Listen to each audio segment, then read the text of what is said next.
Hello, and welcome back to another edition of Stony Brook News, brought to you by Stony Brook Media Group. Our top story today, the primaries. The first primary for the 2022 midterm elections have officially begun in Texas.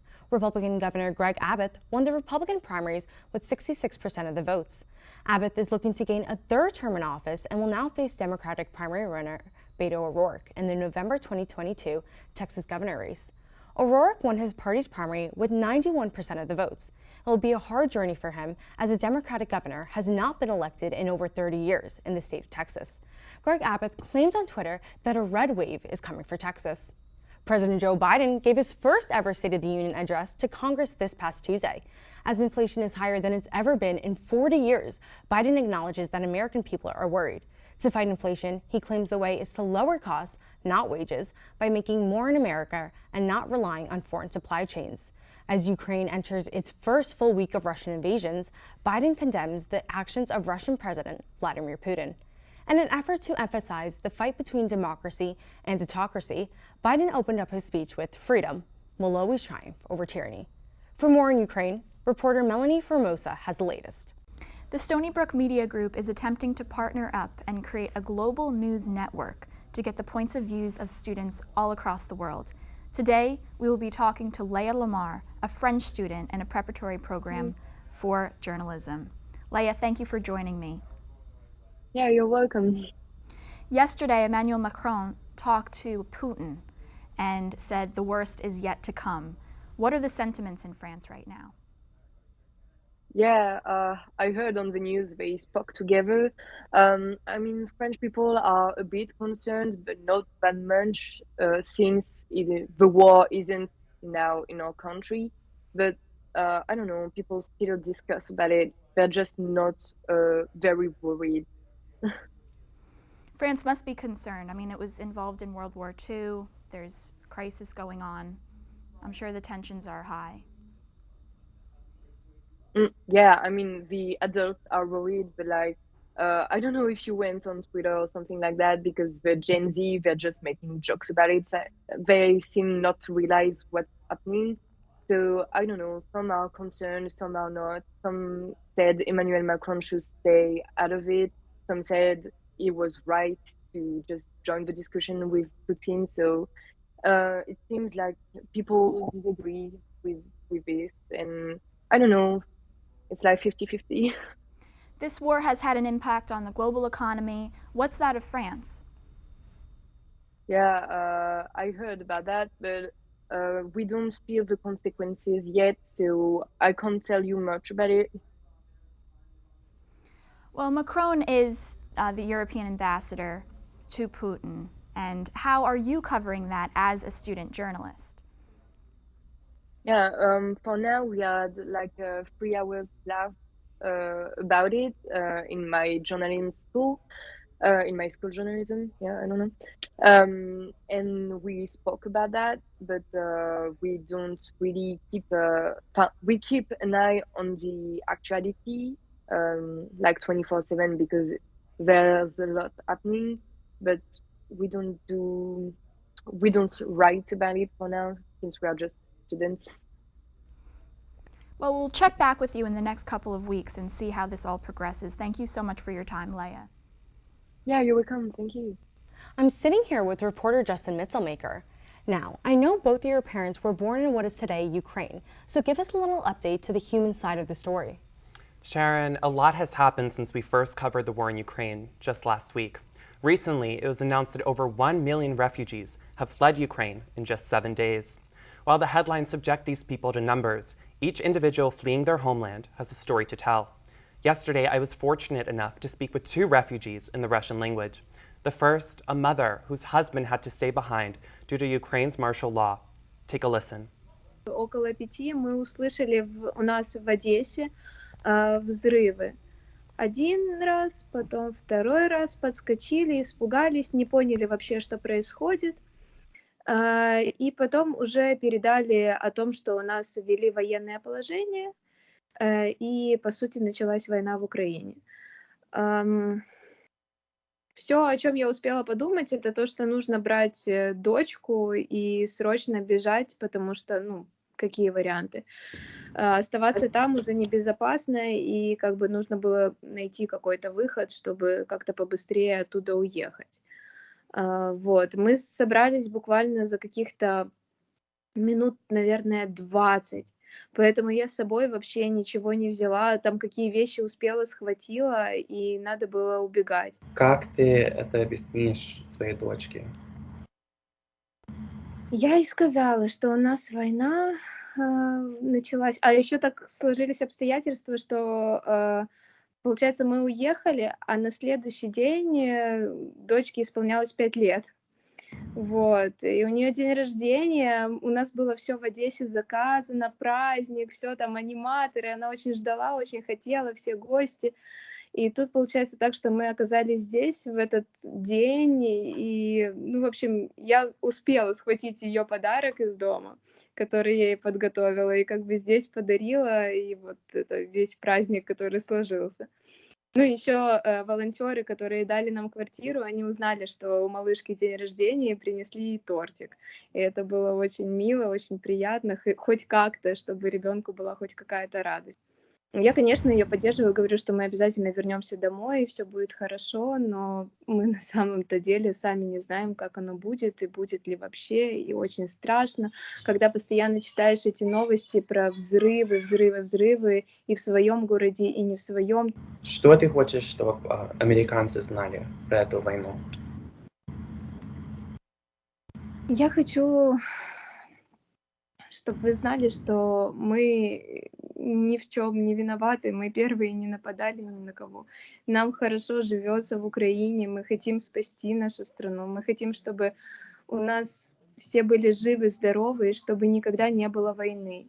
И нам эта война не нужна, мы ее не провоцировали. Не знаю, мы хотим просто спасти наши города, жизни и нашу страну. Дай Бог, дай Бог. Вернуться домой, все хотят домой. Valeria told me that with more refugees coming into Moldova each day, there is now a lack of housing, and many women and children are sleeping in places like gymnasiums. The next refugee is in Germany and is part of Generation Z. She gave me a glimpse of her biggest fears and what she hopes to see from her Russian neighbors. Чего ты больше всего боишься?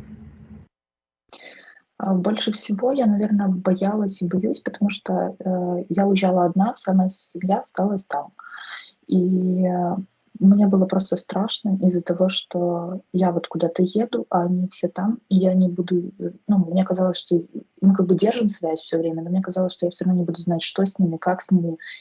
И, наверное, было бы проще, если бы они все уехали, и я бы знала, что они все в безопасности, а я, допустим, если бы осталась, мне бы было вот даже это легче как-то пережить.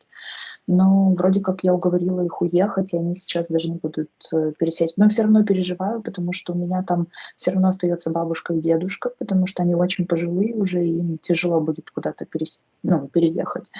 Вот. И остается папа и жених младшей сестры, она тоже очень переживает, потому что они призывного возраста и мужчин не выпускают. Весь мир пытается как-то изолировать Россию, много чего отключают и так далее. Я не уверена, что это поможет. Возможно, это как-то остановит, сделает им какой-то кризис экономический, но с любого экономического кризиса можно выбраться. А когда у людей забирают просто жизни, и все эти блогеры, артисты, простые жители говорят, мы не можем выйти на улицы, высказать свое мнение, потому что нас посадят в тюрьму. Не посадят. Если выйдет прям вся страна, просто не хватит места, чтобы всех посадить. И посадят — это не смерть. Ну, сидеть в тюрьме — это все равно есть какая-то жизнь. А когда у маленьких детей в Киеве, которых просто уже нет, ну, уже все. Там и у детей жизнь закончилась, и у их родителей. Потому что самое страшное — это потерять своего ребенка. Поэтому нужно обязательно говорить и высказывать свое мнение, как бы ни запрещалось, потому что если будут высказывать все, вот каждый думает, я не пойду, потому что я боюсь. А если бы каждый переборол в себе вот это «боюсь», и прям все бы вышли и сказали бы свое «нет», то, возможно, все бы это закончилось. A powerful statement there from Elisa MAMASHOVA. Speaking of the Russian economy, reporter Sarah Ruberg is here to explain the pile of sanctions dropped on the Kremlin. Thanks, Justin. The global economic impact of the Ukraine-Russia crisis is rapidly shifting, and it might be weeks, months, or even years until we feel all of its consequences. One thing we do know, it's going to impact the entire world and its markets. So far, the US alongside European countries, including the entirety of the EU and the UK, have imposed major sanctions on Russia since it began its invasion of Ukraine. Some Asian countries have also imposed sanctions, but the US sanctions are some of the harshest in the world right now. President Biden has banned American companies and people from doing business with Russia's central bank, sending a message to the rest of the world to follow suit. Western companies have been backing out of business with Russia. Shell, BP, Exxon, Apple, General Motors, and more have halted or completely ended business with Russia. Even Warner Brothers stepped in, saying that they would not show the new Batman movie in Russia. These cut ties will have harsh implications, not just for Russia, but for everyone, considering Russia is a huge player in the global economy. But sanctions like these are not for nothing. It will help prevent Putin from funding his war waged on Ukraine. Most recently, Biden has promised to go after Russian oligarchs, specifically attacking their assets, freezing their bank accounts, and docking their yachts. One of the most powerful moves made by NATO this week was removing Russia from the Society for Worldwide Interbank Financial Telecommunications, referred to commonly more as SWIFT. Before this week, you probably never heard of SWIFT. The system is used for quick communication between banks around the world. Its purpose is to communicate cross-border money transfers and payments in a fast but secure way. Since most of the international trade is done in dollars, euros, and yen, cutting Russia out of the SWIFT system also means it will be more difficult for Russia to get its hands on Western money for trade. This decision comes from numerous Western countries, hoping to show a united front against Russia. All of the EU, UK, and Canada and the US had to agree in order to move forward in isolating Russia from the rest of the world. Whether or not their efforts will pay off is yet to be known. Plenty of countries are still hinting at more sanctions, including the US. More to come. Back to Justin with more on the crisis in Ukraine. Thank you so much, Sarah, for explaining the economic side of things and how Russia is being affected. But how can we help Ukraine right here from home? I'm joined now with ISSABELLA VINOKUROV, who is one of the founders of the Archers Project, a local charity organization from Brooklyn, New York, who has raised over almost 4,000 items, new items from Amazon to send over to people in Ukraine. ISSABELLA, what inspired this initiative? What inspired us for this initiative was the current events that are taking place in Ukraine. It has hit very close to home for our team. We're all children of Ukrainian Jewish immigrants. As our families came here to give us a better life, watching the situation unfold has been super heartbreaking, and we wanted to find a way to help in any way possible. The same way the civilians are volunteering to help defend their country is the same instinct we have to support and aid them in their defense. And ISSABELLA, tell me, how are you getting all of these brand new items to Ukraine in a war zone? So being the fact that there are no direct flights to Ukraine, there are flights leaving every single day to Poland. And from Poland, they are unloaded and loaded onto a truck, which is then, it drives to a neighboring city in Ukraine that is on the border of Poland. And it is then all the items are distributed to all the people that are there. Well, that is fantastic news that you are all taking this initiative. Thank you for that. And that concludes our segment for Ukraine for today. We hope that you have taken something strong away from this as we continue to monitor the situation. And stay tuned for Tuesday and Friday's show next week for further updates. Back to you, SHERIN. Thank you, Justin, for the report. Stony Brook University lifted its indoor mask mandate on Wednesday. Faculty, staff, students, and visitors on West Campus are no longer required to wear masks. This applies to classroom settings and common meeting spaces. The announcement was made through an email sent to students on Monday. The university's email informs that the new policy is aligned with an updated SUNY guidance and with New York State's new guideline. CDC metrics from last Friday show that Long Island met requirements to end mask mandates. Governor Kathy Hochul announced on Sunday that her plans were to end the mask requirements in K-12 schools starting on Wednesday. According to the state government's official website, Governor Hochul based herself on the analysis of COVID data trends and on conversation with parents, school administrators, teachers, and health and educational experts. However, Stony Brook medicine employees are still required to wear masks at all times, regardless of their work location. For students on the West Campus, mandatory test schedules must continue to be followed. Long Island's Pride Parade is set to return for the first time since the pandemic. The parade will take place in the village of Farmingdale on June 12th. The parade originally started in 1970 and was organized by the Christopher Street Liberation Day Committee. Much anti-LGBTQ legislation has been passed in several states, so organizers hope that the parade will bring a sense of unity to the community.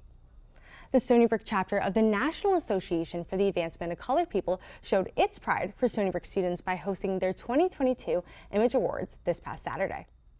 The NAACP Image Awards is an annual event that has been celebrating the accomplishments of people of color since 1967. Stony Brook University's chapter continues that tradition. The theme, Old Black Hollywood, and Stony Brook students closed out Black History Month this past Saturday with a night of revelry, awards, and performances. So I think it's important to hold these kind of events on campus because it really helps with representation, knowing that my culture and my blackness is represented. So to see us come together for events such as these, it's really heartwarming, and it's feels like home away from home. The keynote speaker was Dr. PATRICE who encouraged the students to not only take care of themselves, but also the earth. You have to be aware of the value of your own body because it's unique, of the value of the earth on which you are because it's unique. Stony Brook has many multicultural organizations that provide unity and inclusion among its student body. Not only do we want to help underrepresented students make meaningful bonds during their college experience, we will also want other people who aren't, students of color to be exposed to different cultures. This is Catherine Procacci with the Stony Brook Media Group. Thank you for tuning in this afternoon, and have a great first week of Women's History Month. For Stony Brook Media Group, I'm SHERIN Samuel.